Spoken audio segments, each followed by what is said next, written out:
important stuff. And, you know, our team out here, they've all become stars, superstars, actually. But we want to thank you very much. We've had a tremendous time and I think a great success. And we just concluded a very successful NATO summit here in Turkey. And I want to thank President Erdogan, who's really a great man. He's a great leader.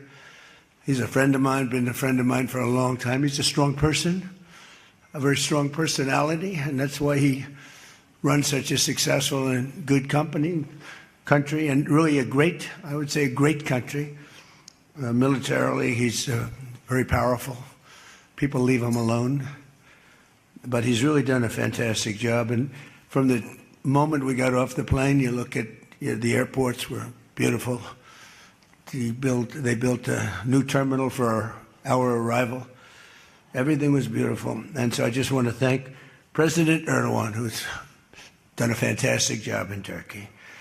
And I also want to thank NATO Secretary General Mark Rutte. Mark is an extraordinary person, smart, great leader. It's not easy leading so many leaders like that. You got a lot of leaders, and they're strong personalities, every one of them. And Mark does an unbelievable job. Couldn't find anybody better. I just want to say there was tremendous love in that room. The press got to see the sitting, but they didn't get to see the speaking. And I actually said, it's too bad the press couldn't see this, because every one of them spoke for a little while, and I spoke for a little while.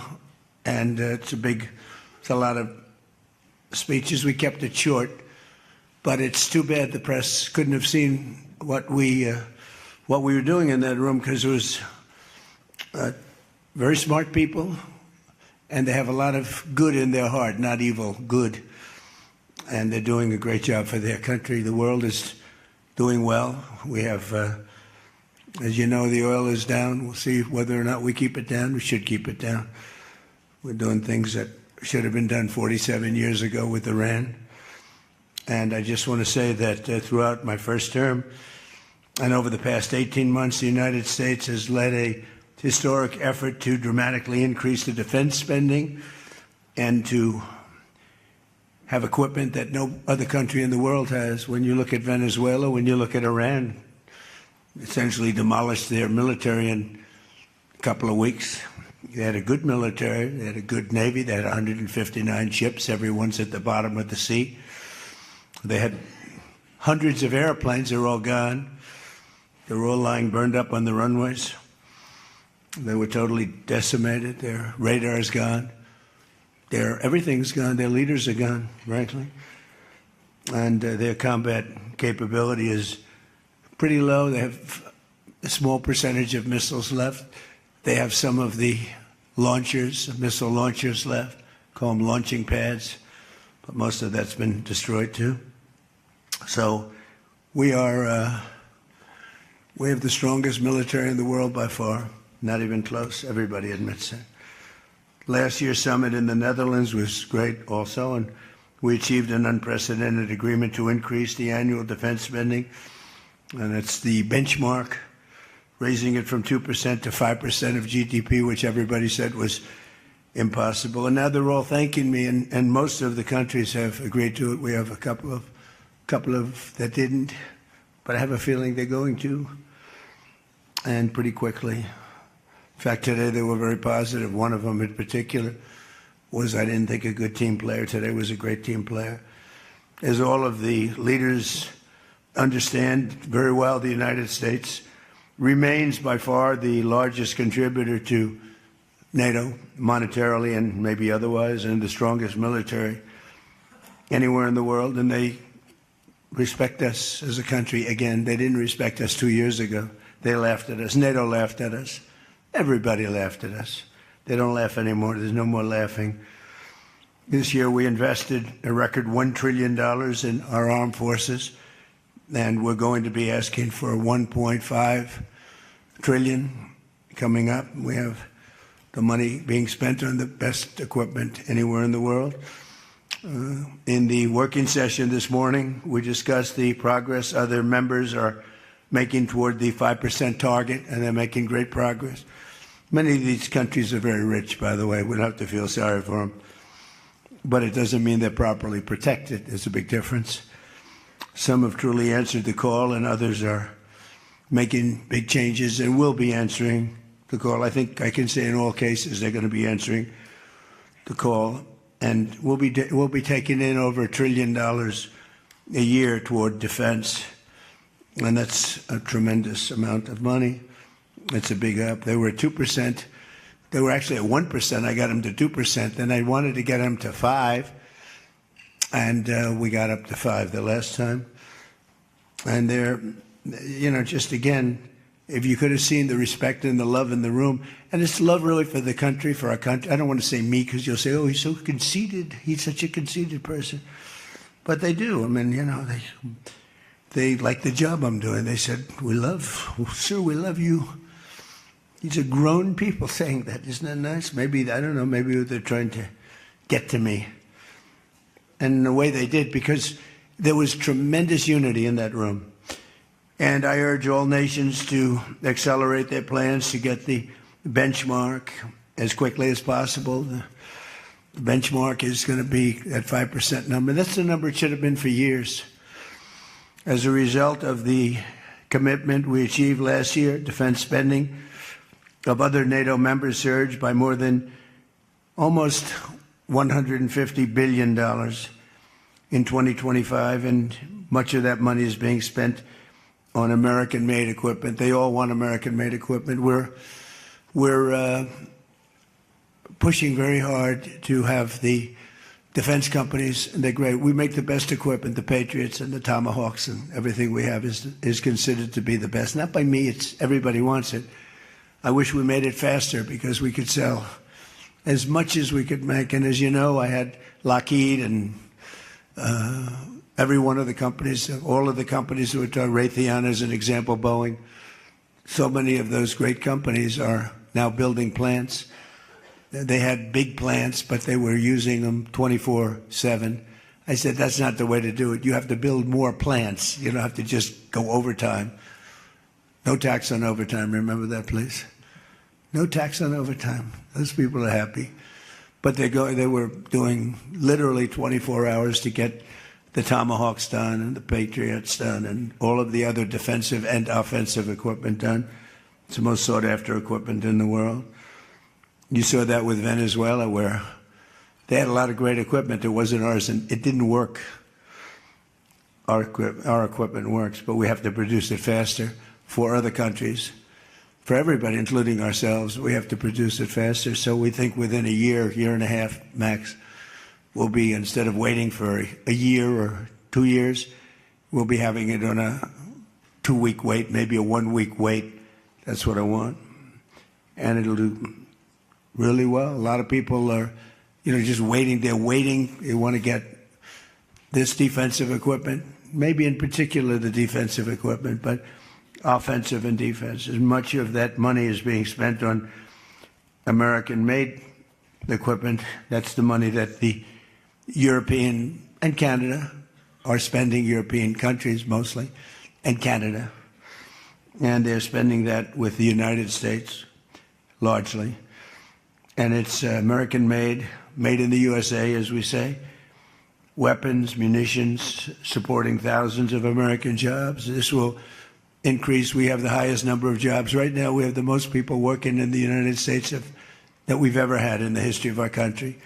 We have the biggest investment ever made, $19.2 trillion. That's 6 times more than we've ever had. Think of it, 6 times more. And what did that were tariffs. Without the tariffs, I think we would have done fine, like at about 2 or 3. The last administration had much less than $1 trillion invested for 4 years. We have $19.2 trillion invested in 1 year. We haven't gone into the extra almost a half a year, 1.5 years. Those numbers won't come out for a little while. So we have $19.2 trillion, not billion, not million, trillion with a T, invested in plants and equipment that's being built all over the country. Eli Lilly is building plants, big Merck, all of them. The drug companies are building. The car companies are building like crazy. In fact, as you probably saw a big announcement yesterday, Toyota is leaving Mexico, and they're going to build one of the biggest car manufacturing plants in the world in Texas. That's because of the tariffs, because we don't mind if you build in Mexico, but if you build in Mexico, you have to pay 25% tariff. If you build in Japan, or if you build in any place, now China is a much higher tariff. It's 100% tariff because we don't want to lose our jobs. We don't want to have our workers lose their jobs. We have the largest number of plants being built for the most money ever in the history of our country. Car plants, AI plants, and all other plants, pharmaceutical plants, chips. We're not giving anything. All we're saying is, if you don't start, we'll give them a year and a half to 2 years to build their plant. If they don't have that, they have to pay 100%, 200%, even 250%. If they make a chip, or if they make a car, if they make pharmaceuticals. So the pharmaceutical companies are moving in at record levels. There's never been anything like what's happening. Let me put it a different way, put it to you in a more broad fashion. There has never been anything like has happened with this country or any other country in the history of the world. There has never been growth. There's never been manufacturing plants being built. We have so many being built. And in the big ones, like AI, some of the AI, we let them build their own electric plants. We force them to build. We don't want it because the old grid that we have wouldn't be able to supply it. They need, just as an industry, more energy than the entire country produces right now, when you think of it, which is incredible. So take all of the energy that the United States produces, and that one industry, which is so big, so powerful, it needs more than that. In fact, some people say almost double. So this was my idea. I said, you can never service that. You can't reinvigorate the grid. You can make it better, but nothing like that. You wouldn't be able to build. And we're leading China in AI, in just about everything. But we're leading China in AI. Even in TikTok, I was watching somebody say, oh, the TikTok deal, it's so bad well, because they say the deal was incredible, but they think the word that gets out is bad, except the numbers just came out, and I'm #1 on TikTok, and all I do is talk about communism, right? So it's sort of good. I used it to get elected, too. But, you have to get your word out. But the numbers came out just a little while ago, and I was #1, some ridiculous number. I never heard of numbers like that, but #1. And all these entertainers are number 27, 29. It's crazy. I don't even understand myself. But that means that my word's getting out about how great our country is, how successful our country is, and how bad communism is, and how bad these lunatics are that are running for election that don't sound good, don't think good, and don't look good. I don't see any looker. I don't see anybody with the look. You need the look, I guess. You need something, but they don't have it. And I think they'll fade fast. And it's not social democrats. This is not a social these are communists that are running. And they don't want God. They don't want successful things to happen for our country. They don't want to have a successful country. I think they're sort of crazy. As European nations rebuild their militaries, American equipment will be the largest beneficiary. The defense companies are going to be making most of that equipment. They want the American equipment because it works better. It's not a question of anything else. We make the best equipment in the world. And to that end, I provided other leaders with an update on the steps we're taking to rapidly scale up production in the United States. And they wanted to hear that because they don't really want to get it in 4 years, 5 years. They want to get it like in a week. And we'll actually be at a point like that in the not too distant future with the plants that are being built. The defense plants, it's incredible. Lockheed is building, I think, 5. Some of them are building 3, 4, or 5, and they're big ones. It's going to quadruple the output we have with the munitions and the basic equipment itself, whether it's a Patriot or a Tomahawk missile or any of the missiles that we make many missiles, different types, for different occasions. And just today at the summit, we announced $3 billion of new defense investments with U.S. companies. And Lockheed Martin will establish a world-class Patriot missile sustainment facility, a big deal in Europe. They're given a tremendous incentive by Europe to do that. All goes to the benefit of us and Europe because they're getting the best equipment. Northrop Grumman is moving forward with the sale of advanced American drone technology. We're actually the leader in drone tech. A lot of people don't know that. We have the most sophisticated drones in the world. And we're a real, I guess we're the leader, but we'll soon be the leader by many times over. And Lockheed and Rheinmetall are announcing a partnership to build the Army Tactical Missile Systems, which is a big deal. And Anduril is announcing a deal to build their new Barracuda missiles, which is a very highly sophisticated, fast missile, and we're doing that for Poland. Poland's doing very well, by the way, with a very, very good president, great president, I think. All of these agreements directly benefit the U.S. defense industry and base, and what it really does is it means jobs. And again, I have to just say that when Toyota announced yesterday, I wasn't that surprised, but everybody wanted to get that. That's the largest, I think it's going to be the largest plant in the world, car plant, and they're moving into the United States. And again, they're doing that to avoid paying the tariff, because if you build your product here, you pay no tariff. If you don't, you pay a 25% tariff, depending, 35% sometimes 100%, 200%, depending on what the product is. As an example, we're doing great on steel because we charge tariffs. So now all of a sudden the steel industry, which was absolutely dead a few years ago, I revived it in my first term, pretty good. And then they blew it in the Biden term. What a shame. They just blew it right out the window. They had no idea what they were doing. And I quickly revived it at the beginning of this term, year and a half. And the steel business is through the roof. We don't even make aluminum anymore. Now we're going to have the largest aluminum plant in the world being built in Oklahoma. I love Oklahoma. 77 out of 77 counties, 3 times.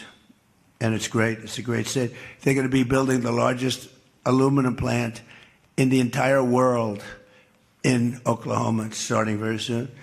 Over the course of the past 2 days, I had a number of excellent discussions with other leaders at the summit and held productive bilateral meetings with essentially all of them. We had dinner last night. Just about all of them were there. President Erdogan of Turkey, as well as President Zelensky, and he just came in, as you probably saw, had a little press conference, and also President al-Shara of Syria, who's doing an unbelievable job in unifying Syria. What a job he's doing. Syria was a mess with what happened with the previous government, you know that. Very dangerous place, and now it's just come together. He's done a fantastic job. People are talking about it. In every conversation, it was clear that America is back, and we're stronger and bigger and better than ever before. We have more jobs, as I said, than ever before. And we're respected again like maybe never before. We are so respected as a country. That's why I wish I told the Secretary General, Mark, I said, it's too bad the press could not see what's happening in this room. You saw the big round circle with all of the leaders of all of those countries. And I don't know, I think they should allow it. The theory is that they won't be speaking quite as freely, and it won't be quite as good, but who knows? It was amazing, actually. The unity in that room was incredible. Really a love. It was sort of pretty wild. There was a love in that room that was great. So this was a tremendously successful summit. And again, I want to thank President Erdogan, Turkey, and President, so many of the presidents, prime ministers. They were all here from NATO, the NATO countries. And in particular, we have to thank the Secretary General Mark Rutte for doing a fantastic job. He really put on a tremendous, his was just something, he's a unifier.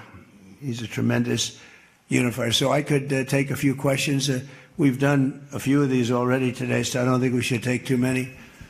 I don't think we should take, right? So we're going to keep it a little bit short, and I know a lot of you are going home. Some are going with me. So go ahead, please. Sir, yes. Yes.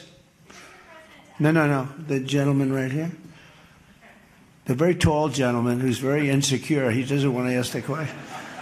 He's a handsome guy, but he's very insecure. Go ahead. Do you want to shout it out? Give him a mic. How about giving him a mic? You shout it out. Mr. President, your operation in Venezuela has been lauded as a military success, and yet the Iran war seems to be a strategic dead end for you. Why are you apparently unable to end the Iran war? So I think we're doing just the opposite. The Iran war has been a tremendous military success. And, you know, I can only answer the question by saying they're not going to have a nuclear weapon. I think I was there for one reason, that Iran cannot have a nuclear weapon. I call it, we denuclearize Iran, and that's happened. They will never have a nuclear weapon. That stuff is so far down under a mountain. It's a granite mountain that collapsed on top of it. Take months to get it out. I think it's a tremendous success, Iran. And you see the oil prices are lower than they were when I started.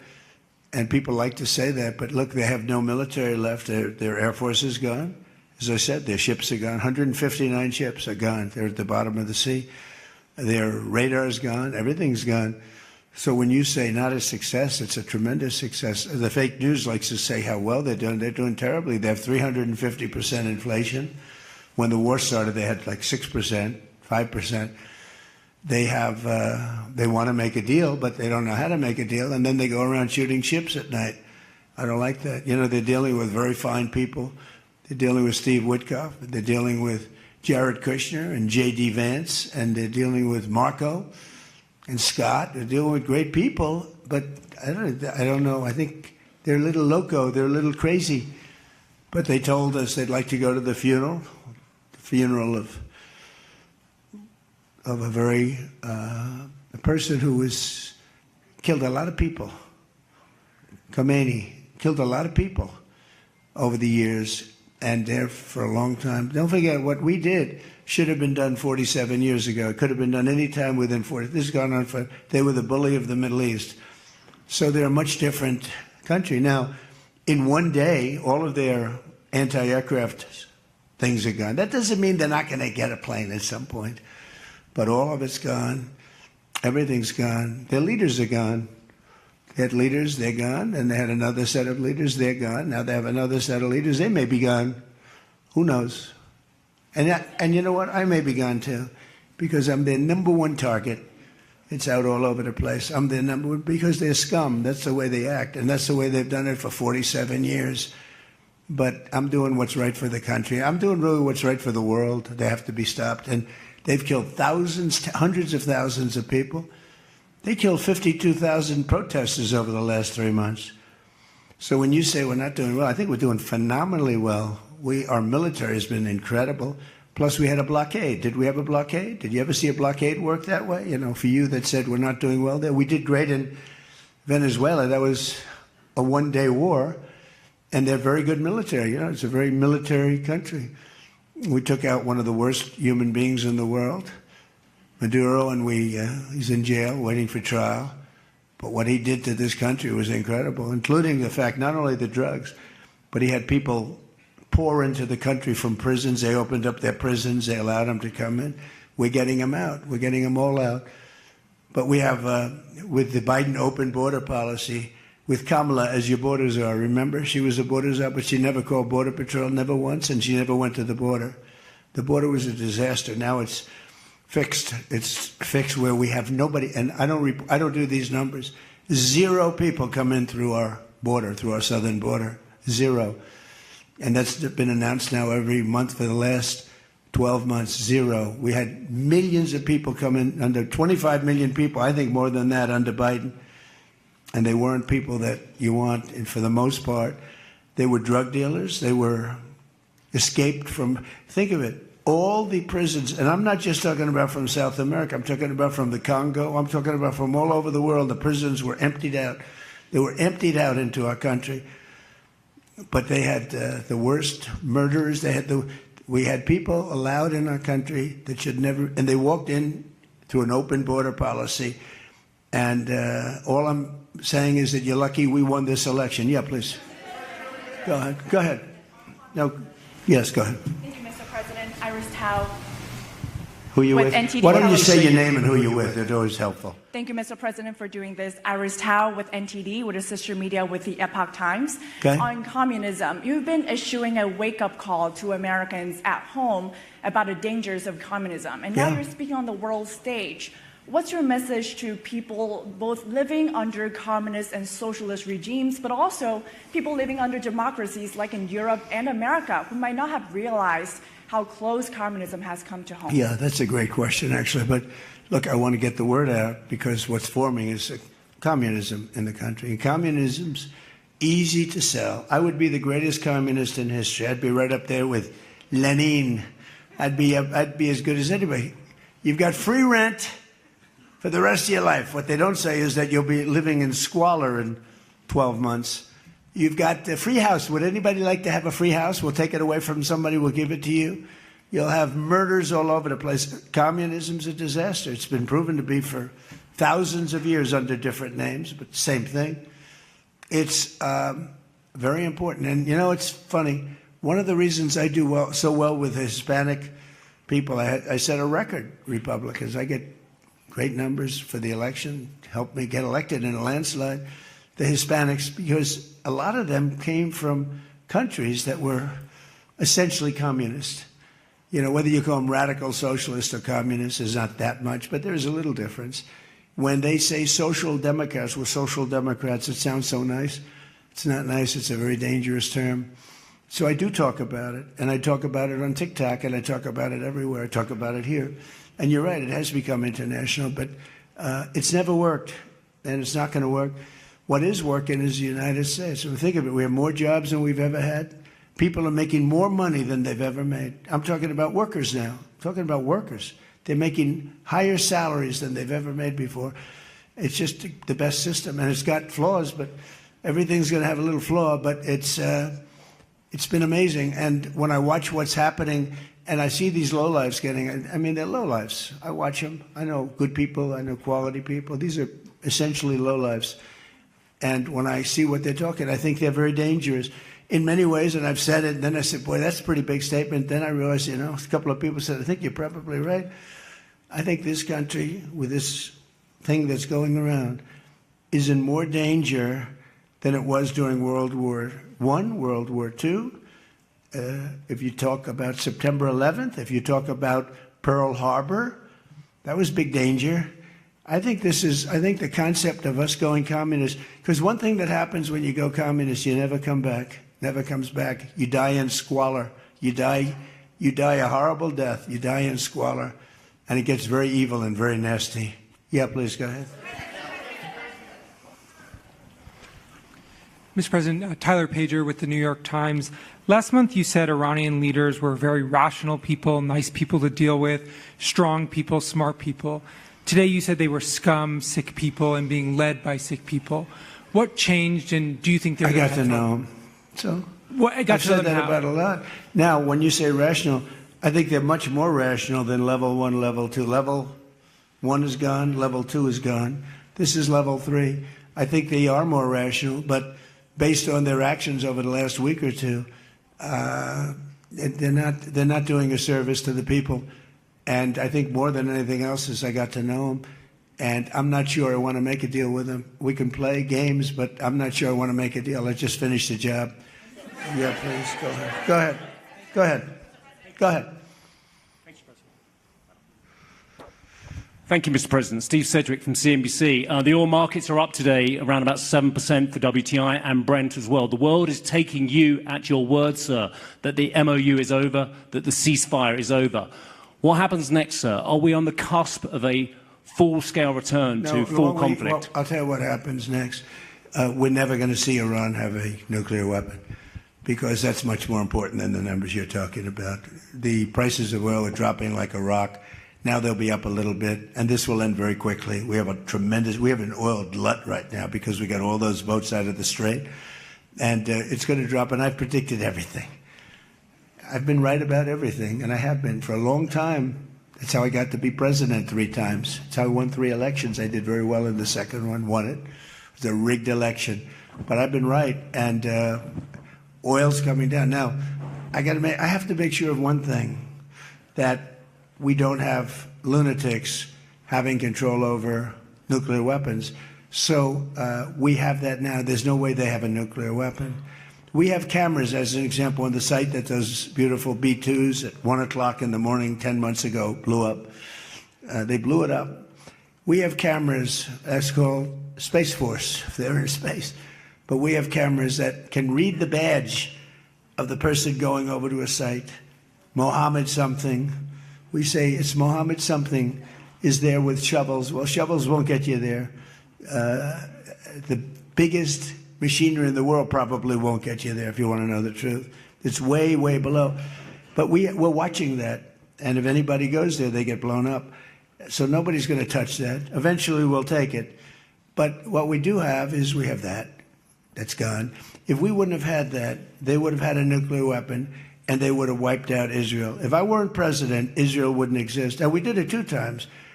When the JCPOA, the Obama deal, when that was originally conceived, everything went to Iran. 1.7 billion in cash, hundreds of billions of dollars. They thought they could buy peace with these people. You can't do that. So the big thing we have is more important than anything we can talk about is you can't let lunatics have nuclear weapons, and we've stopped that. And that should have been stopped on a couple of other occasions too with different countries, but they didn't do that. Yeah, please.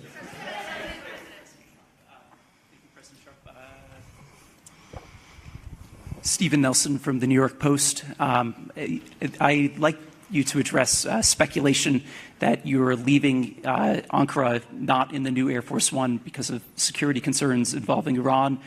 You've spoken today twice about them possibly assassinating you and possibly being successful. Did that concern have something to do with Well, I speak about it a lot because, you know, the life of a president is very dangerous.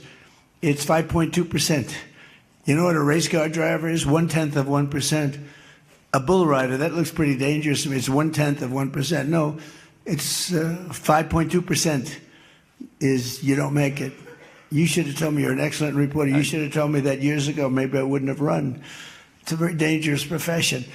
No, I'm number 1 on the kill list for Iran. They're lovely people. I'm number 1. So I don't know. I can't tell you that, but I don't really care because I'm doing my job and I'm doing it, I hope, better than anybody's ever done it because we have a country that's hot and really, really successful. But I mention it only because it's on the list. I mean, it came out. There was another list came out yesterday, and I'm number 1 on. I like being number 1 on TikTok better, but I'm number 1 on the list for killing.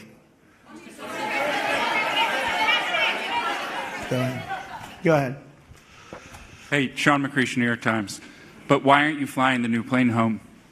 Say what? Why aren't you flying on the new Air Force One home? It's flying to Europe, to one of the big bases, 2 or 3 of the big bases, where we can show it to the people. And we'll be going home by normal methods. But we have it going to Europe, to a couple of bases, actually 1 in particular, but it's going to go to a couple of bases, stop, so the soldiers can see it because it's truly magnificent. Yeah, please? Go ahead. You want to go? Okay, go ahead. Mr. President, Harici Media, Tunç Akkoç, Türkiye.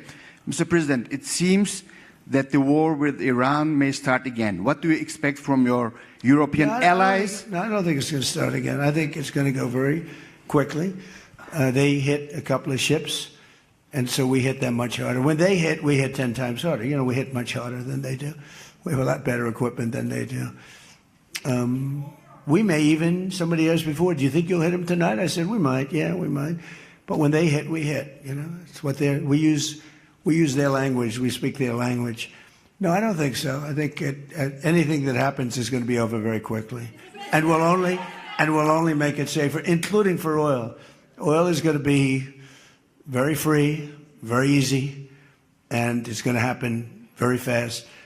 We have the Hormuz Strait. The boats have pulled out. I mean, there's a gusher of oil right now. We have a lot of oil, And no, anything that happens is going to happen very fast. We're not looking for long term. Okay, go ahead, Red. Mr.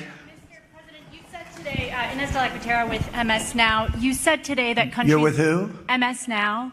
MS Now. That's a failing network. Why would you want to work for them? MS Now. Can you imagine? They wanted to get away. They took the name NBC because they were embarrassed by it. Go ahead, let's go. When do you hear this question? You said today that countries like Spain, Italy, and the UK were not there for the U.S. and its war with Iran. Should those countries be attacked, will the U.S. be there for them? Well, I'll tell you what. Number one, Spain has been very bad, but, you know, Italy's been good, and almost all of the countries have been good. They just had a bad moment. They didn't help us. We didn't need the help, but if we would have wanted the help, I said, by the way, if I want help, Sir would rather remain on the sidelines, and I didn't like that answer. UK gave an answer that was sort of weirder than that. They went out. I said, would you like to help? They said, we do, but we want to wait till the war is over. This was not in the spirit of Winston Churchill. So, yeah, I mean, I'll tell you what, I can only say if there's one word that comes out of today, it's unification. I've never seen anything like it. Every one of those countries, they love us, they love each other. That was tremendous unification. It was a nice thing to say, and it was a very fair question, too. Yeah. Green? Green? Yeah, you're wearing green, right? Thank you, Mr. President. Eda Turul from Haber Global TV, Turkey. Mr. President, after your meeting with President Erdogan, can you tell us whether you and President Erdogan reached an understanding on Turkey's return to the F-35 program and the future of U.S.-Turkey defense cooperation? And do you believe U.S.-Turkey relations are entering a new chapter right now? Well, I had a great relationship in my first term. You remember Pastor Brunson, and he was put in jail for 35 years, and I called. He was an evangelical hero, actually, very good man. And I called President Erdogan, and he let him out. I didn't pay anything like Obama and Biden pay billions of dollars all the time. I never paid any for anybody. I just tell them, let him out. Let him out. But in this case, I didn't say it the second way. I said it the first way. I said, look, he's a good man. He's highly respected in the evangelical, and I'd like you to let him out. And he was in my office, in the Oval Office the following day, Pastor Brunson. I had a great relationship. When Sleepy Joe Biden got in, bad things happened with a lot of things between the border. Everything was bad.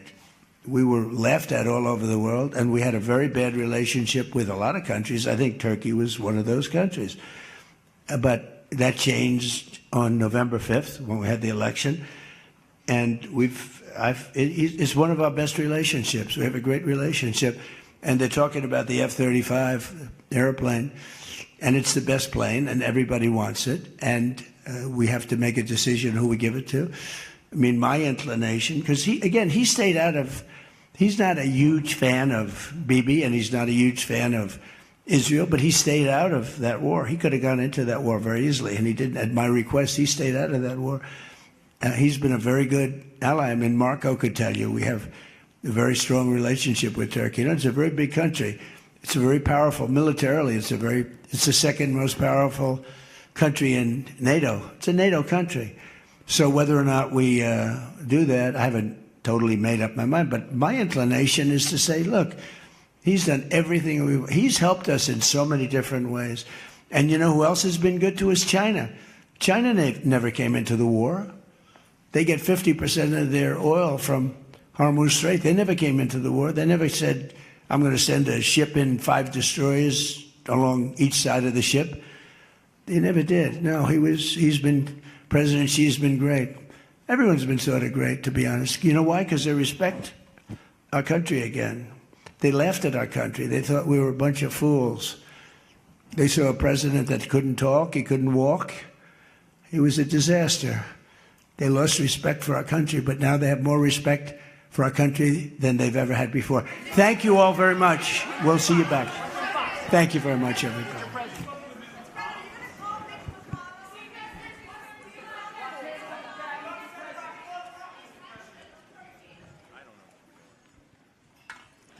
You've been listening to President Trump there at the NATO summit. This is day 2 of that summit in Ankara, Turkey, and the president is, of course, wrapping up his visit. But he just held a news conference, and he had a lot to say. Some positives, actually, about this summit. He called it a successful summit, said he held important meetings with world leaders, and said the word of the day when it comes to the summit and with those world leaders is reunification. And that's coming from a president who's had a lot of criticism when it comes to NATO allies. Now, a big topic, as you can expect, is this ongoing war with Iran.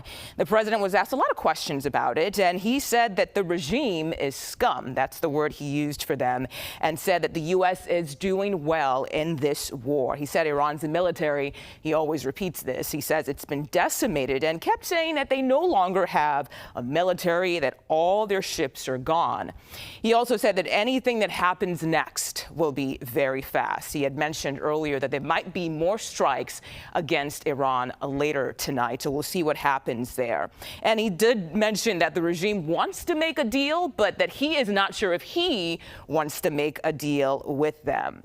The president has talked over and over again about how Iran will never have a nuclear weapon, and he said the goal right now is to make sure that doesn't happen.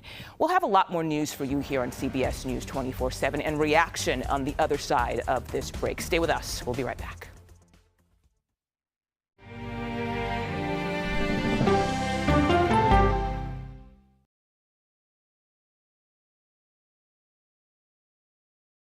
Sunday morning, music appreciation in the listening room. Plus Oscar winner J.K. Simmons and Taylor and Travis tie the knot. Listen for the trumpet. I'm Adriana Diaz. And I'm Kelly O'Grady. Join us right here for the perfect start to your weekend. Watch CBS Saturday morning on CBS and streaming on Paramount Plus.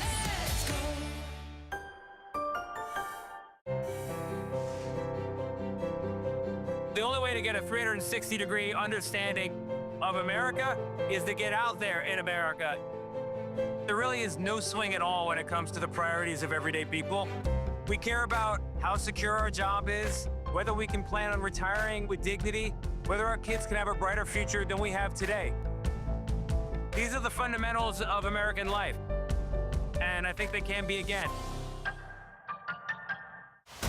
Eric Richins was found dead in his home. The family had been alerted by Eric that if something happened to him, to look at Corey. Why would Corey Richins want her husband dead? What jurors... Welcome back to CBS News 24/7. We just heard from President Trump at the NATO summit. He had a lot to say. And joining me right now, live from Turkey, is CBS News senior White House and political correspondent Ed O'Keefe. Ed, I know you were in that room for the news conference. Your top lines from what the president had to say. So busy out there. Mugo, we're still in this room. It's a little chaotic. The president was running about 3.5, 4 hours behind schedule. I think by the time everything was said and done. Began the day with a pretty aggressive pushback on Iran, suggesting that the agreement with them has been tossed out. But then when he was here at this press conference, suggested, in fact, there isn't necessarily going to be a resumption of war. So he's sending his mixed signals as he does yet again. The other thing he did is start the day by once again strongly criticizing members of NATO, but then tells us, and there are reports confirming this, that once they were behind closed doors together, things went much better. That will be of big relief to members of the alliance here in Europe who have been quite concerned that yet again the president would potentially announce that he was pulling out of NATO or that he wasn't going to take their concerns seriously. The other encouraging development for many of those members is the meeting he had with Ukraine's President Zelensky today, announcing that Ukraine will be able to make Patriot missiles and suggesting that he still has a very good relationship with the Ukrainian leader. So all of that to suggest that he came here perhaps not in the greatest of moods this morning after not sleeping much perhaps like the rest of us, but is leaving in a far more positive and hopeful position when it comes to Iran, when it comes to Ukraine, and when it comes to the United States' membership in this alliance at all. As you can see, Mugo, all these people who are blocking our view are essentially, including this guy, if I could get his attention, is, there we go. They're taking their seats because Turkey's President Erdogan is up next, and they've been eagerly awaiting his arrival because President Trump took so long. So Anyway, he is now headed back to the United States, notably flying on an older model of Air Force One, which he announced a little while ago, suggesting it's because they want to send the new one to a British base so that American forces there can see it. What he wouldn't deny is that there may be some concerns about flying this new aircraft that hasn't been entirely tested around the world through Turkey, so close to Iran, at a time that military operations have picked up again. There was also perhaps concern about leaving it here at all on the ground. And so it has gone off, and he will fly home in the, I guess now we call it old Air Force One, the light blue and white, that will take him first to the UK and then back to Washington later tonight. All right, Ed O'Keefe, thank you so much for the laugh today and for walking us through all that despite being in a very busy room. So much distraction. That's a pro right there. Ed, thank you. All right, let's move on now because former mayor and former White House there we go. White House Chief of Staff Rahm Emanuel gave a speech in Tel Aviv just this morning, and he criticized and denounced Israeli Prime Minister Benjamin Netanyahu. He also called for an end to unconditional U.S. support for Israel at a time when Israel is losing it very rapidly. Let's go live now to our Chanel Call in New York for us today. Chanel, thanks for your time. Good to see you. You were listening to that speech earlier today. Can you talk to us about the significance of what Rahm had to say? Well, Mugo, it's significant because this is someone who had a lot of high-profile jobs. You mentioned he was once the mayor of Chicago, also served in the Clinton White House. And I should also note, this is someone who's Jewish. He says his father was born in Jerusalem. He's been a longtime defender of Israel. But today, in this speech that he made at Tel Aviv University, Rahm Emanuel essentially denounced Israeli Prime Minister Benjamin Netanyahu and said the country's relationship and his perspective with the U.S. is at a crossroads. Listen. Today is a day for truth. The Prime Minister and his government have led Israel into a dead end.